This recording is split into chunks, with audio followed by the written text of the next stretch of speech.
Have you ever watched your whole world crumble in the reflection of a slot machine? I never thought I'd be the man standing in the shadows of a Las Vegas casino at 3 a.m., watching my wife Sarah laugh as my own cousin, Kevin, kissed her neck. She was supposed to be at a church retreat in Reno, finding her spirit. But the only spirits I saw were the ones in the cocktail glasses they were clinking together, their faces lit by the garish, pulsing lights of a jackpot siren. Her phone had been off for hours, but a single ill-advised social media tag from one of Kevin's idiot friends was all it took. A picture of them at a poker table, her arm draped casually over his shoulder with the caption "Vegas Baby." The screen of my phone felt like a shard of ice in my hand, and in that moment, I knew the life we had built was not just broken. It was a carefully constructed lie. If you genuinely enjoy our stories, please subscribe to the channel. Tell us where you're from and what time it is right now. It's always fascinating to know how far our story flows. The drive from our quiet suburban home in Los Angeles to the neon-drenched chaos of Vegas was a blur of rage and adrenaline.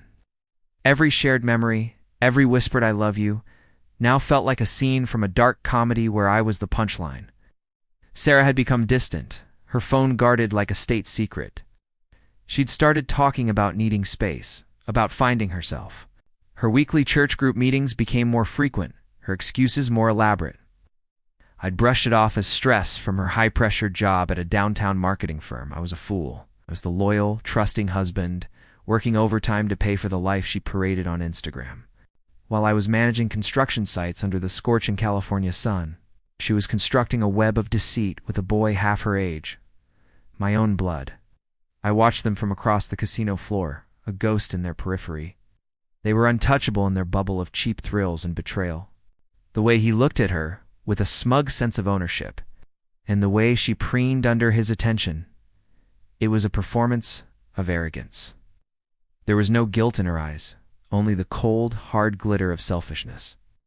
That's when the heartbreak solidified into something colder, harder. The emotional breakdown happened right there, silently, amidst the cacophony of ringing bells and drunken laughter. Tears I didn't know I had streamed down my face, hot and useless. But as I wiped them away, a new resolve settled in my gut. This wouldn't end with a screaming match in a casino parking lot. It would end on my terms. The next few weeks were a masterclass in self-control. I went home and played the part of the oblivious husband. I greeted her with a kiss when she returned from her retreat, smelling of stale cigarette smoke and cheap perfume she tried to mask with mints. I listened to her fabricated stories of prayer circles and spiritual awakenings, my own heart a block of ice in my chest. While she slept, I became a detective in my own home. I installed recovery software on our shared computer, pulling up deleted texts that painted a sordid picture of hotel rooms and secret rendezvous. "Can't wait to feel you again," one of hers read. "He has no idea." Read one of his. I found credit card statements for dinners I wasn't at, for hotel rooms in cities she was never supposed to be in. I hired a private investigator, a grizzled ex-cop, who delivered a manila envelope filled with glossy 8x10s of them kissing in a booth at Musso and Frank Grill on Hollywood Boulevard, a place I'd taken her for our anniversary. Every photo was a nail in her coffin. The trap was set. Sarah had been pushing for us to sell our house, claiming the market was at its peak. She wanted to invest her half. I knew invest meant a down payment on a new life with Kevin. I agreed. I moved forward with the sale, letting her take the lead with the realtor. She was giddy, already spending the money in her head. What she didn't know was that my lawyer had already drafted an ironclad separation agreement based on the mountain of evidence I decollected. The infidelity clause in our prenup, the one she'd laughed at when we signed it, was about to become her worst nightmare.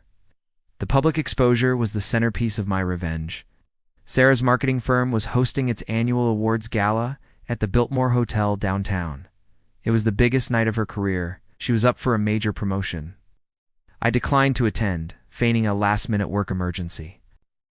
As she stood on stage, accepting an award for Brand Innovator of the Year, the massive screen behind her, meant to display her corporate headshot, flickered. And then it lit up not with her smiling face, but with a crystal-clear photo of her and Kevin, locked in an embrace in that Vegas casino. A collective gasp rippled through the ballroom. Then another photo, and another.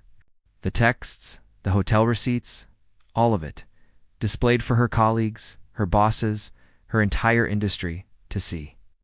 Her face went from triumphant to ashen in a split second.